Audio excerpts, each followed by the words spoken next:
बिस्मिल्लाहिर्रहमानिर्रहीम। Last time हमने halogens के बारे में बहुत सी बातें डिस्कस की। आज हम देखेंगे नोबल गैसेस ज़्यादा, लेकिन थोड़ा सा हमारा पोर्शन रहता है हैलोजन्स के यूजेस वगैरह, एक दो और छोटे छोटे टॉपिक हैं। डिस्प्रोपोर्शनेशन रिएक्शन, सर मैं एक एग्जाम्पल दे रहा हूँ। डिस्प्रोपोर्शनेशन रिएक्शन, द रिएक्शन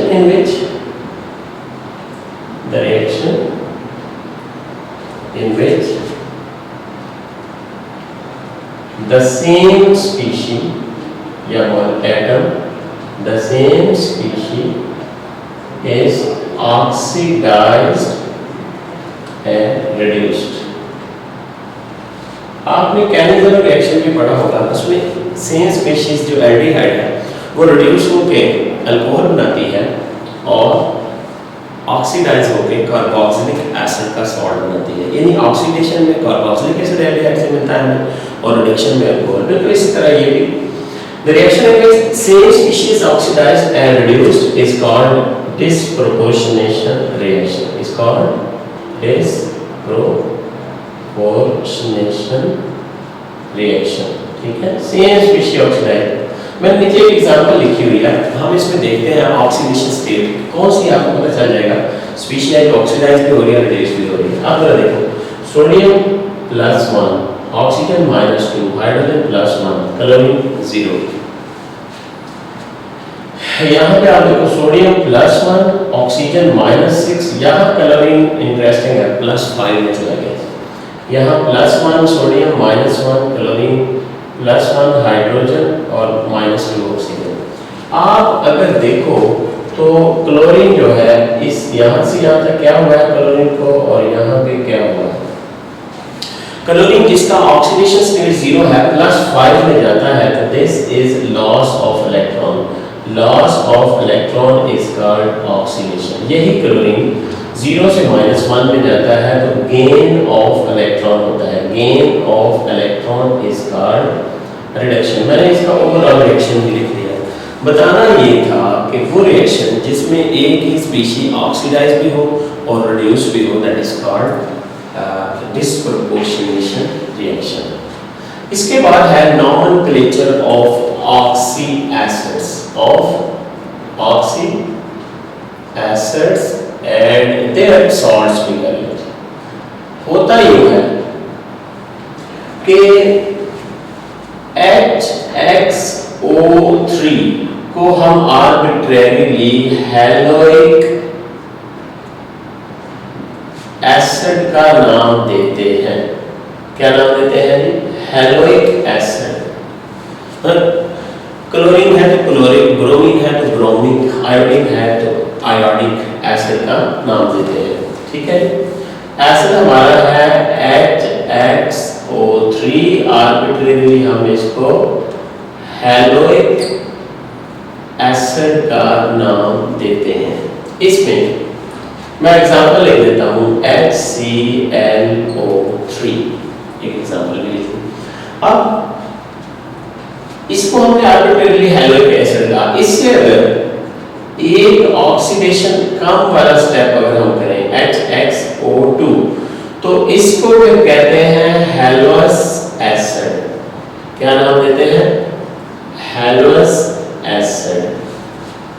और इससे भी अगर एक ऑक्सीडेशन स्टेट कम हो जाए HXO, ठीक है, एक और ऑक्सीजन हमने कम कर दी, रादर ऑक्सीडेशन नहीं, हैलोअस हाइपोहैलोअस, हाइपो मीन कमी, हाइपोहैलोअस एसिड इसका नाम बनेगा। ठीक है, और अगर ये आर्बिट्रेरीली जिसको हमने हैलोइक एसिड कहा हुआ है, इससे अगर एक ऑक्सीजन और बढ़ा दी जाए और ऑक्सीडेशन और भी बढ़ जाए, तो दिस इज कॉल्ड परहैलोइक एसिड। ये थोड़ा सा याद रखिएगा। सारे हैलोइक या हैलिक एसिड से हमने ड्राइव किए। हैलोइक से कम वाले को हैलोअस और उससे कम वाले को हाइपोहैलोअस, और हैलोइक से एक ऑक्सीजन ज्यादा वाले को परहैलोइक एसिड का नाम दिया। अब इसका नाम क्या है? Perchloric acid. Chloric acid, hypochlorous acid, chlorous acid, hypochlorous acid. दोबारा देखें, chloric acid, chlorous acid, hypochlorous acid, और एक जो ज्यादा है इसका परक्लोरिक क्लोरिक एसिड। अब इनके साल्ट जो है उनको भी हम नाम दे सकते हैं। मसलन ये आपके पास H की जगह मैं यहाँ पे सोडियम ले आता हूँ NaOCl, NaClO2, NaClO3, NaClO4। मैंने इसको सोडियम के साथ स्पेसिफाई कर दिया। अच्छा, इसका जब साल्ट होगा तो ये क्लोरिक का है ये, ठीक है, तो इसका नाम होगा सोडियम क्लोरेट, और ये क्या होगा? सोडियम ITE आएगा, क्लोराइड, और इसके साथ का क्या नाम होगा? सोडियम हाइपोआइट यानी क्लोराइड, 8I, और ये क्या हो जाएगा? Perchlorate, sodium perchlorate. ठीक है, इस तरह का पोटेशियम है तो sodium potassium hypochloride, potassium chloride, potassium chloride और पोटेशियम परक्लोराइड। और अगर ब्रोमीन है, क्योंकि अगर ब्रोमीन है तो सॉरी, पोटेशियम की जगह कोई और मेटल भी आ सकता है आपका, सोडियम, पोटेशियम, कैल्शियम वगैरह जो भी है। खैर ये तो ठीक, मैंने इनका एक ओवरव्यू दिया इनकी नॉमेनक्लेचर का। ठीक, हमारा नेक्स्ट टॉपिक है यूजेस ऑफ हैलोजेंस या इंपॉर्टेंस ऑफ हैलोजेंस। अगर आप देखो इंपॉर्टेंस ऑफ हैलोजेंस को, तो फ्लोरीन से हम शुरू करते हैं। ये सबसे आम क्लोरोफ्लोरोकार्बन जो कंपाउंड है CF2Cl2 जिसे हम कहते हैं, इनकी प्रेपरेशन के लिए इस्तेमाल होती है फ्लोरीन, और ये एरोसोल स्प्रेज के लिए भी इस्तेमाल होते हैं। आपको पता है ये क्लोरोफ्लोरोकार्बन्स बहुत अच्छे रेफ्रिजरेंट्स होते हैं, यानी रेफ्रिजरेशन गैसेस के तौर पे इस्तेमाल होते हैं। ठीक, इसके अलावा फ्लोरीन से आप CF2 ये पॉलीमर बना सकते हैं, जिसको टेफ्लॉन कहते हैं, पॉलीटेट्राफ्लोरोकार्बन्स। तो ये टेफ्लॉन बड़ा यूजफुल के फाइबर है आपका। ठीक है, ये एल्कली और एसिड एंड ऑक्सीडेंट रेजिस्टेंट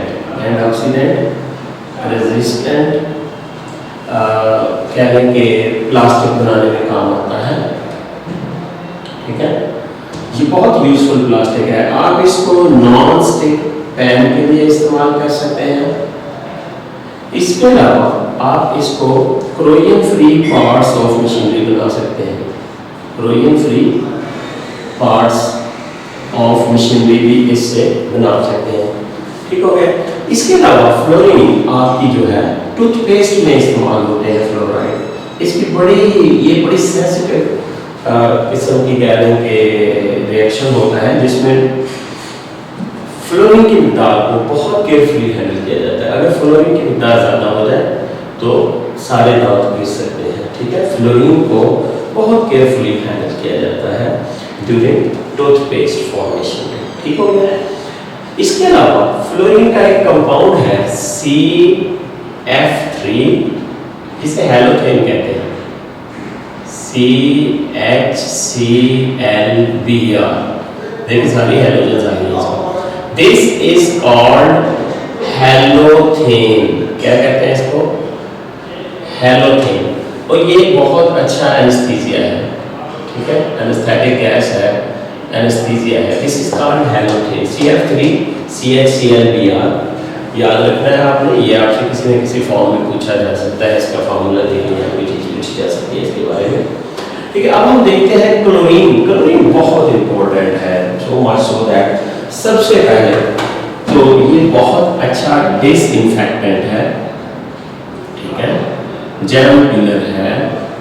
ठीक है, जर्मीसाइड है, और इसके अलावा आप इसको क्लोरीनेशन ऑफ वाटर, इसका बड़ा अहम, ये जितने भी म्यूनिसिपल कॉर्पोरेशन वाले क्लोरीनेशन ऑफ वाटर करते हैं तो आपको रिएक्शन पता ही होगा, क्लोरीन वाटर के साथ रिएक्ट करता है तो ये HOCl बनता है प्लस HCl बनता है। ये HOCl फर्दर OCl देता है प्लस H। ये हाइपोऑक्सीक्लोराइड जो है ये बैक्टीरिया की सेल मेम्ब्रेन को रप्चर कर देता है, जिसकी वजह से बैक्टीरिया मर जाता है और ये बहुत अच्छा डिसइंफेक्टेंट है। इसके अलावा क्लोरीन आपका ब्लीचिंग पाउडर बनाने में भी इस्तेमाल होता है। ठीक है, ब्लीचिंग पाउडर की प्रेपरेशन में आप क्लोरीन इस्तेमाल करते हैं। इसके अलावा आप सिंपल सा एक रिएक्शन करवाते हैं H2 और Cl2 का सनलाइट की यूवी में HCl होता है, बहुत यूजफुल एसिड। इसके अलावा क्लोरोफॉर्म अगर आपने बनाना है तो तब भी आपको क्लोरीन की ज़रूरत होगी। कार्बन टेट्रा क्लोराइड बनाना है तब भी आपको क्लोरीन की ज़रूरत होगी। इसके अलावा पॉलीविनाइल क्लोराइड PVC, ये प्लास्टिक पाइप जो है उनमें भी आपको पता ही है, पॉलीविनाइल क्लोराइड जो प्लास्टिक पाइप्स हैं उनमें क्लोरीन का रोल है। ठीक है, क्लोरीन आपका इस्तेमाल हो रहा होता है। ठीक है, this is how you use chlorine. बहुत सारे इसके अलावा भी और बहुत सारे इस्तेमाल हैं इसके, जो आप अपनी बुक से भी देख सकते हैं। इसका ब्रोमीन जो है, ब्रोमीन जो है इसका सबसे आम एक कंपाउंड है C2H4Br2 एथिलीन डाइब्रोमाइड। ये एंटी नॉकिंग एजेंट है, एंटी नॉकिंग एजेंट है। ये थोड़ा बेहतर है, एक टेट्रामिथाइल लेड और टेट्राइथाइल लेड भी है, लेकिन उसमें लेड पोल्यूशन होती है, इसमें पोल्यूशन के कम चांस होते हैं। ठीक है, इसमें अगर लेड ब्रोमाइड बनता है तो सॉलिडिफाई होकर मतलब जमीन पे गिर जाएगा, पोल्यूशन कम से कम हो जाएगी। ठीक है जी, तो इसके अलावा ब्रोमीन के लिए एज ए फंगिसाइड भी बहुत अच्छा फंगिसाइड भी है, याद रखिएगा। ठीक है, ये बहुत अच्छा फंगिसाइड है। और अगर आप देखें तो फोटोग्राफिक प्लेट में AgBr जो है फोटोग्राफिक प्लेट में इस्तेमाल होता है, या आप कह लें फोटोग्राफी में ये ब्रोमीन का बहुत अहम यूज है। लास्ट में हम देख लेते हैं कि आयोडीन किस तरह से हम इस्तेमाल कर रहे थे। आयोडीन अगर आप देखें तो फार्मास्यूटिकल में इसकी बड़ी अहमियत है। ठीक है, फार्मास्यूटिकल इंडस्ट्री में ये ग्रेश ब्लैक जो मेटालिक लस्टर जिसका नजर आ रहा होता है, हालांकि नॉन मेटल होता है, तो फार्मास्यूटिकल इंडस्ट्री में हम इससे देखें थी आयोडेक्स। आपने एक बहुत अहम वो एक एडवर्टाइजमेंट देखा होगा जिसमें वो पेन का एहसास होता है तो वो आयोडेक्स पर लगाता है। तो फिर आयोडीन टिंक्चर भी है, एक टिंक्चर पायोडीन जिसके नाम से मार्केट में है, आयोडीन टिंक्चर। ये बहुत अच्छा जर्मीसाइड है। ठीक है, जिसको हम पायोडीन रेडिश सा होता है, रेडिश ब्राउन सा लिक्विड होता है, 5% 2 to 5% इसमें आयोडीन हो सकती है विद कोवलेंट वाटर। इसके अलावा आयोडीन का एक बहुत अहम यूज जो है आयोडाइड सॉल्ट है।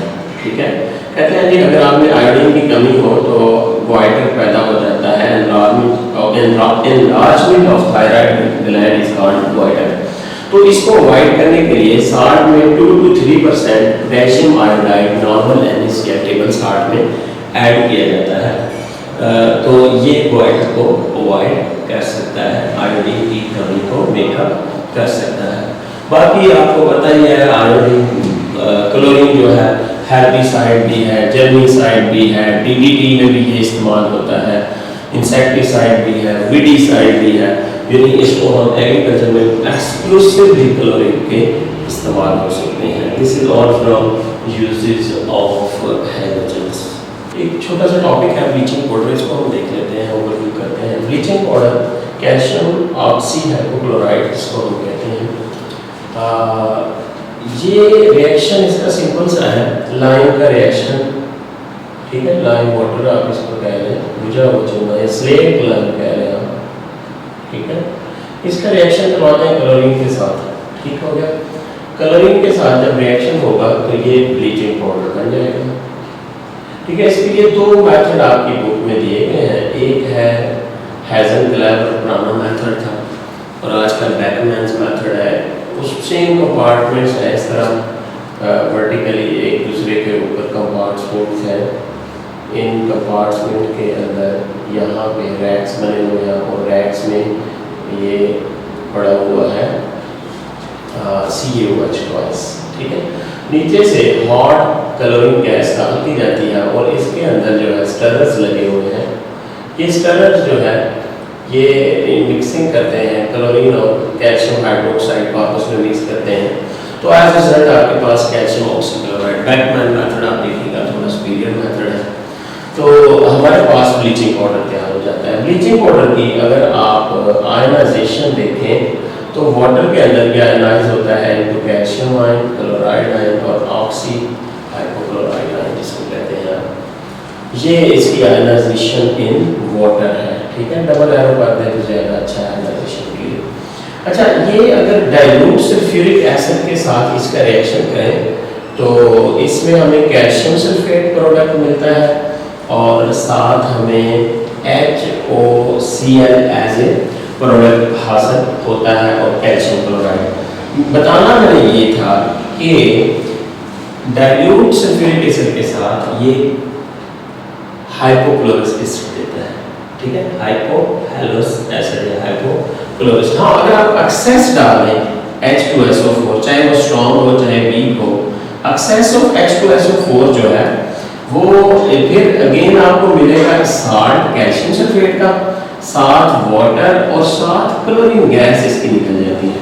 अच्छा, ये एक मेथड है टू टेस्ट कि आपका ब्लीचिंग पाउडर अच्छा ही है। अगर तो बाय वेट 35 से 40% आपकी क्लोरीन निकलती है तो आपका ब्लीचर गुड वन है।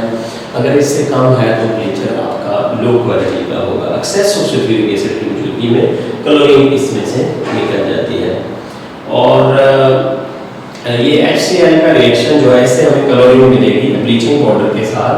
HCl का रिएक्शन अगर आप करवाओ तो कैल्शियम क्लोराइड, वाटर और क्लोरीन गैस हमें मिल सकती है। अच्छा, अमोनिया के साथ अगर आप ब्लीचिंग पाउडर का रिएक्शन करवाओ तो ये सिंपल इज दैट के अमोनिया को ऑक्सीडाइज करके ये नाइट्रोजन गैस में तब्दील कर देता है, ठीक है। ये तो थे चंद एक रिएक्शंस या ओवरव्यू। अब अगर आप यूजेस पे जाओ तो ब्लीचिंग पाउडर बड़ी यूजफुल चीज़ है, ठीक है।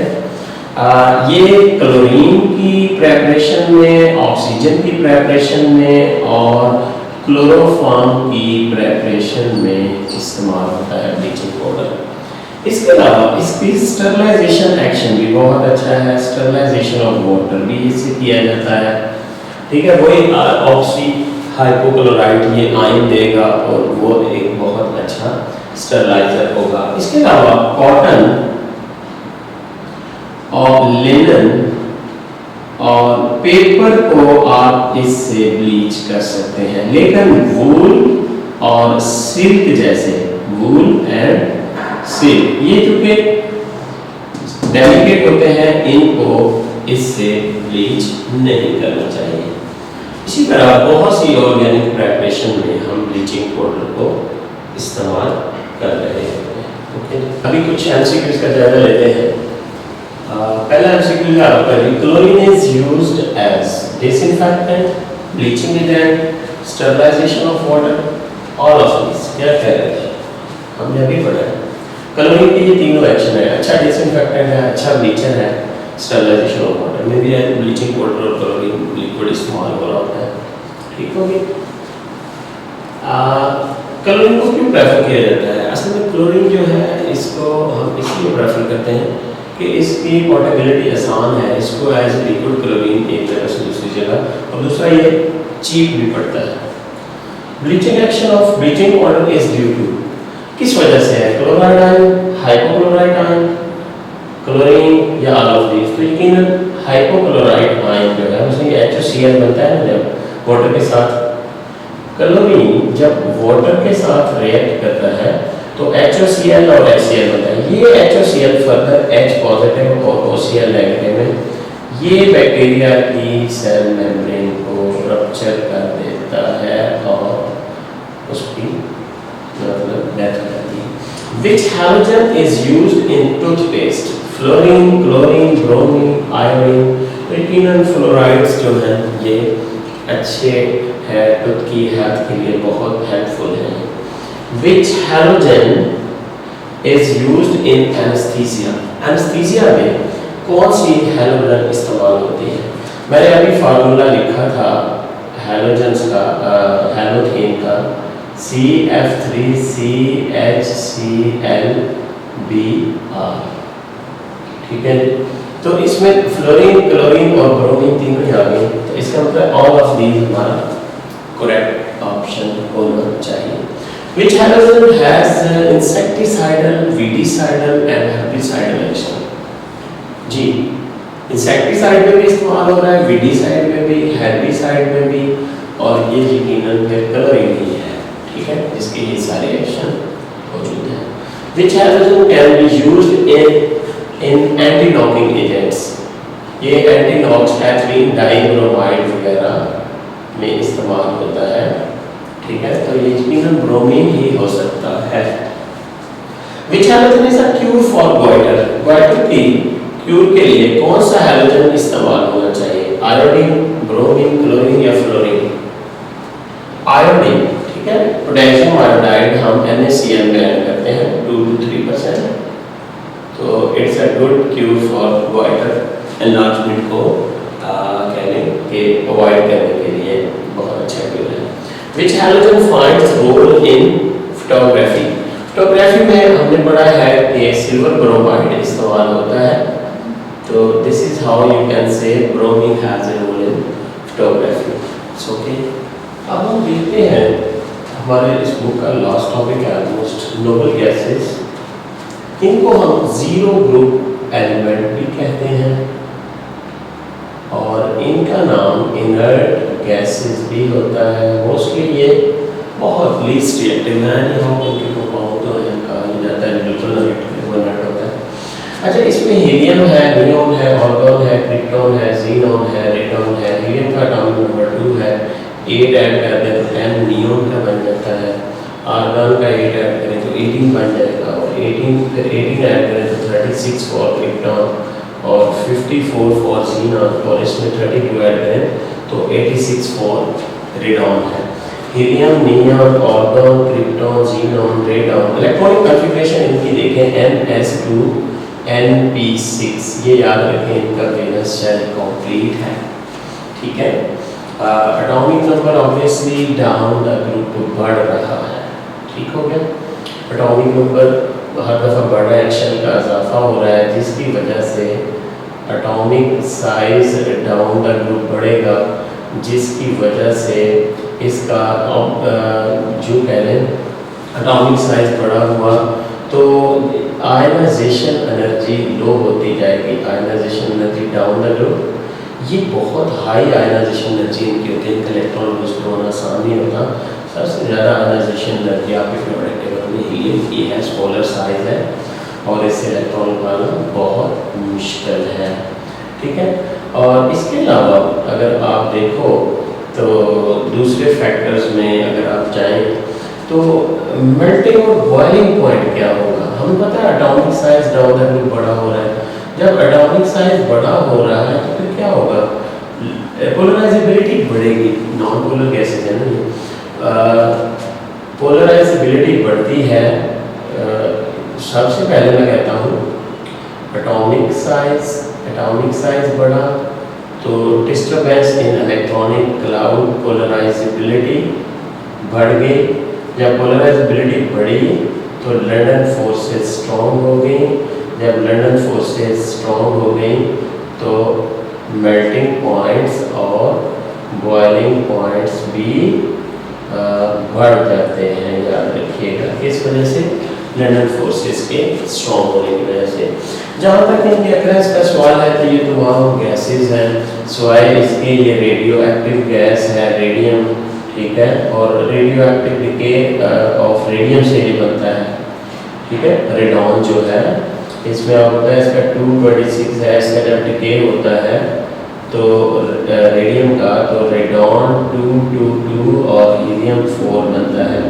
तो this is how radon is converted into radium as radioactive decay. ये आपका हीलियम पैदा हुआ, हीलियम आपको पता है सन के अंदर हीलियम जो है वो उस बर्निंग हो रही है उसकी, और ये यूनिवर्स के अंदर सबसे हाई कह लें सेकंड मोस्ट अबंडेंट एलिमेंट जो कह लेंगे आपका ये हीलियम है। और इसके अलावा अगर हम देखें तो इनकी सॉल्युबिलिटी इन गैसेस की डाउन द ग्रुप वाटर में बढ़ता है। मतलब गैस जब साइज जैसे जैसे बढ़ता जाएगा, जब साइज बढ़ेगा तो पोलराइजेबिलिटी बढ़ेगी, वाटर इनको सॉल्युबल करता जाएगा। और ये भी याद रखिएगा टेम्परेचर बढ़ाने पर गैसेस की सॉल्युबिलिटी कम होती जाती है। अगर आप इनकी अक्रेंस देखें तो ये सन वगैरह में है, ठीक है, रेडियो एक्टिव डिके के तौर पे बनती है। अगर हम नियॉन देखें तो ये हमारी एयर के अंदर 1/65 यानी 65 मॉलिक्यूल में से एयर के एक मॉलिक्यूल नियॉन का होता है। इसकी रेडिश ग्लो होती है, डिस्चार्ज ट्यूब में ये रेडिश ग्लो देता है। किस तरह की ग्लो देता है?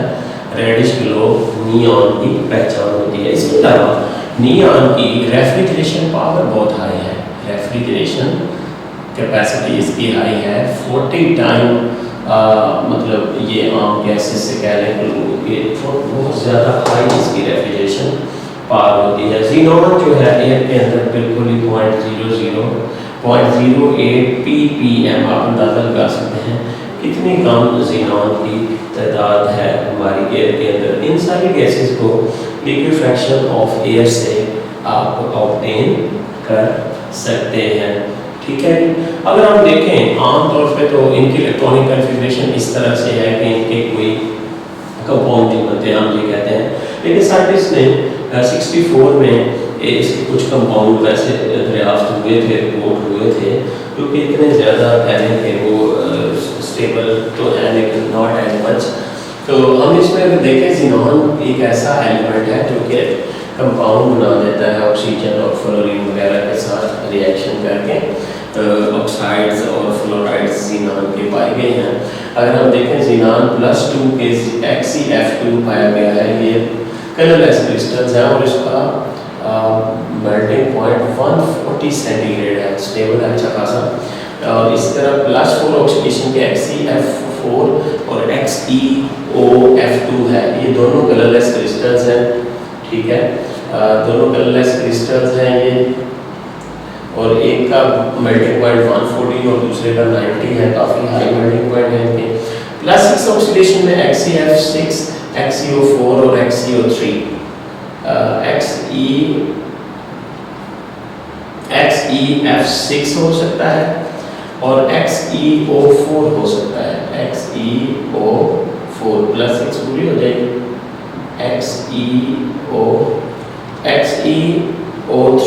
XeO3 +6 में आ सकता है। और इसमें अगर आप देखो तो +6 करना है आपने पूरा, तो इस तरह ये देखें, ये देखें +6 -2 -4 पूरा हो गया, ये +6 -6, ये कलरलेस लिक्विड है XeO4 और -28 इसका मेल्टिंग पॉइंट है। XeO4 कलरलेस क्रिस्टल है, 25 इसका मेल्टिंग पॉइंट है। XeO4 एक गैस है और ये XeO3 और XeO4 दोनों गर्म करने पर एक्सप्लोजन करते हैं। केयर शुड बी टेकन, ठीक है जी। और दिस इज हाउ के इनके कंपाउंड वेरियस।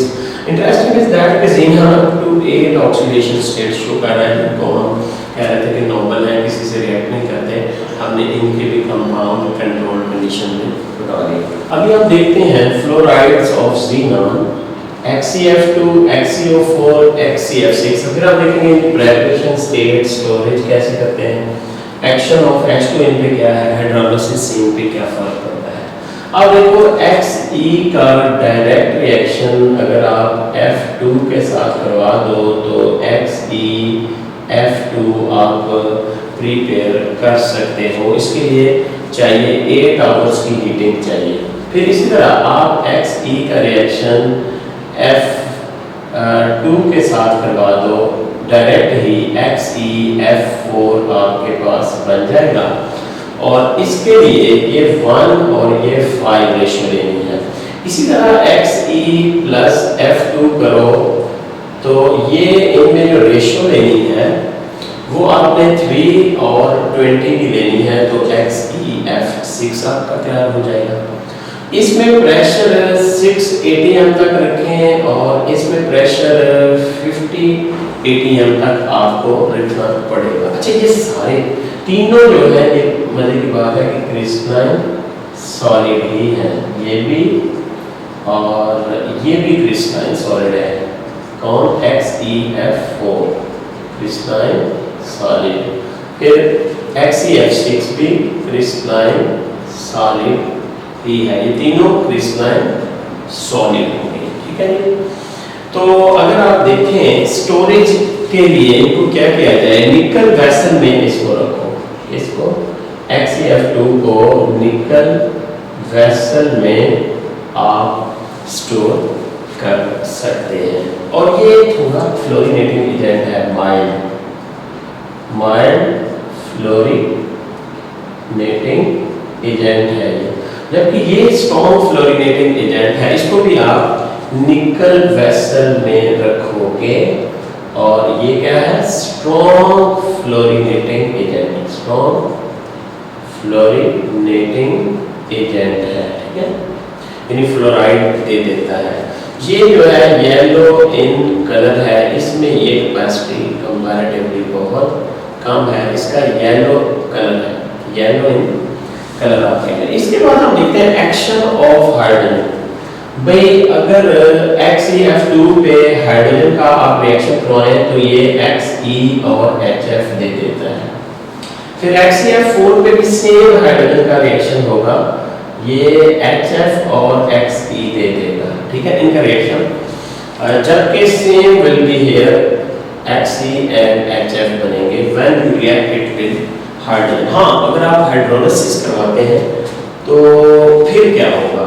हाइड्रोलिसिस पर ये जो XeF2 है ये आपको H2 HF देगा या ऑक्सीजन दे सकता है और जीनान देगा, ठीक है। फिर आप अगर इसकी करवाएं हाइड्रोलिसिस तो ये भी हमें नंबर 1 पे HF देगा, Xe देगा और E दे सकता है, O2 दे सकता है। इसके अलावा XeO3 भी ये बना सकता है, ये XeO4 XeO3 बन सकता है। जबकि इस केस में हाइड्रोलिसिस HF दे सकता है या फिर XeOF4 भी आपको मिल सकता है, HEX, जब आप इनकी हाइड्रोलिसिस करवाते हैं। तो इनमें से मरकरी और अमोनिया के साथ ये वाला रिएक्ट कर सकता है।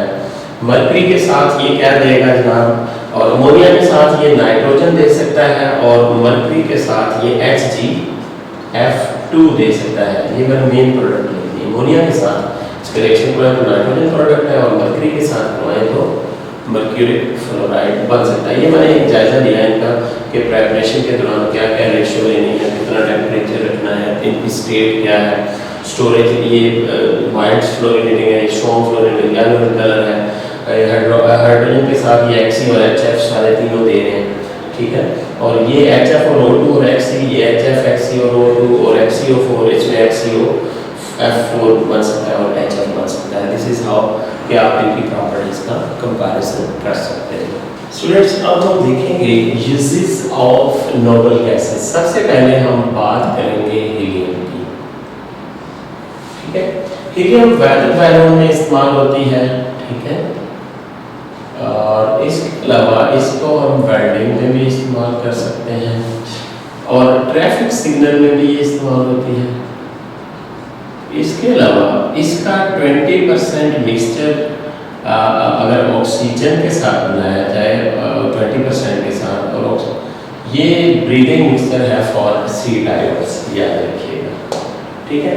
और न्यूक्लियर रिएक्टर में कूलेंट के तौर पे इस्तेमाल होती है, न्यूक्लियर रिएक्टर्स में एज ए कूलेंट गैस, ठीक है जी। दिस इज हाउ हीलियम के आप यूजेस देख सकते हैं। इसके बाद अगर आप देखें हीलियम के बाद आपका आता है नियॉन।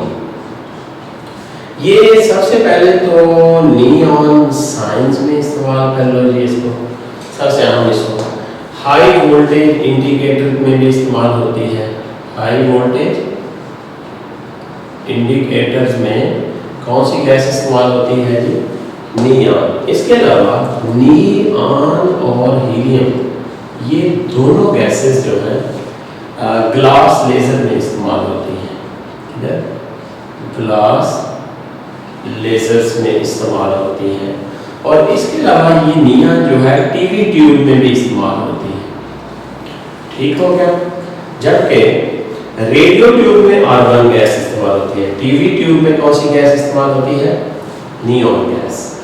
इसके बाद हम देखते हैं जनाब आर्गन। आर्गन के क्या यूजेस हैं? ये फ्लोरेसेंट बल्ब में इस्तेमाल होती है। एनवायरनमेंट के लिए, इनर्ट के लिए फ्लोरेसेंट बल्ब्स वगैरह के अंदर आर्गन गैस इस्तेमाल होती है। इसके अलावा फ्लोरेसेंट है, फ्लोरेसेंट और रेडियो ट्यूब्स में इस्तेमाल होती है, ये याद रखिएगा। ठीक है, मैंने कहा था ये रेडियो में, जबकि नियॉन जो है टीवी ट्यूब्स में इस्तेमाल होती है। आर्गन का बहुत अहम यूज एक है, गेगर काउंटर में ये गैस इस्तेमाल की जाती है। गेगर काउंटर एक इंस्ट्रूमेंट है to detect radioactivity, to detect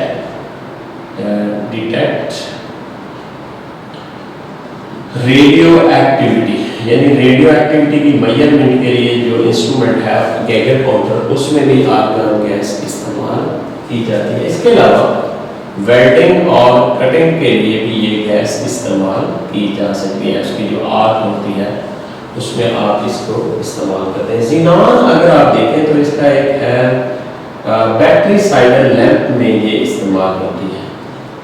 battery साइडर लैंप जो बैक्टीरिया किलर है उसमें हम ज़ीनॉन गैस इस्तेमाल करते हैं। इसके बाद हम देखते हैं क्रिप्टॉन।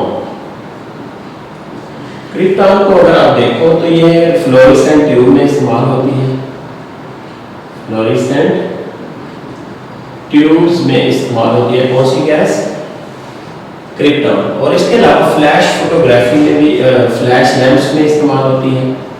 फ्लैश लैंप्स में और high speed photography, high speed photography में भी कौन सी गैस इस्तेमाल होती है? याद रखना है क्रिप्टॉन गैस।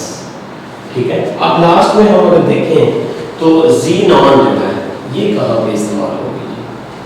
बैटरी साइडर लैंप के लिए जो इस्तेमाल हो रही है, और अर्थक्वेक प्रेडिक्शन के लिए कौन सी गैस इस्तेमाल होगी? आपसे पूछा जाए कि अर्थक्वेक प्रेडिक्शन के लिए कौन सी गैस इस्तेमाल होती है, तो याद रखिएगा अर्थक्वेक के प्रेडिक्शन के लिए जो गैस इस्तेमाल होती है वो रेडॉन है। इसके अलावा रेडॉन जो है कहाँ पे हो सकती है? कैंसर की रेडियोथेरेपी में भी तो होती है। कैंसर रेडियोथेरेपी, ये सारे जनाब आपके रेडियो एक्टिव ये जो है इसमें यूज होंगे। ओवरऑल हमने यूजेस डिस्कस कर लिए नोबल गैसेस के। Noble gases, which noble gas is used in radiotherapy? Cancer की रेडियोथेरेपी के लिए आप कौन सी गैस इस्तेमाल करते हैं? तो वो रेडॉन ही है। ठीक है, और एक यहाँ पे ये भी पूछ सकता है व्हिच गैस या which noble gas is used in radiotherapy, और इसके साथ साथ पूछ सकता है अर्थक्वेक प्रेडिक्शन। तो ये दोनों ऑप्शन इसके रेडॉन ही होंगे। Which gas is used in Geiger counters? जी, गेगर काउंटर के लिए आर्गन गैस इस्तेमाल होती है। Keep in mind xenon is used in balloons, in weather balloon, earthquake prediction, Geiger counter या बैटरी साइडर लैंप। तो ये बैटरी साइडर लैंप में ज़ीनॉन गैस इस्तेमाल होती है। Which is more soluble in water? इनमें से कौन सी gas? Helium, xenon, helium, neon, argon. तो ज़ीनॉन ज़्यादा soluble है, तकरीबन 110 मिलीलीटर पर लीटर ऑफ वाटर। ठीक है। Which gas can form compounds exclusively? इनमें से हीलियम बनाता है, नियॉन या आर्गन या क्रिप्टॉन? तो ये किन्होंने आपको पता है xenon. Which is used in high speed photography. जी, हाई स्पीड फोटोग्राफी में कौन सी गैस इस्तेमाल की जाती है? Krypton. Which is prepared from bleaching powder? Oxygen या क्लोरीन या क्लोरोफॉर्म या कार्बन टेट्राक्लोराइड या ऑल ऑफ दीज? क्या ख्याल है? All of these can be prepared from bleaching powder. Thank you very much for listening our chapter of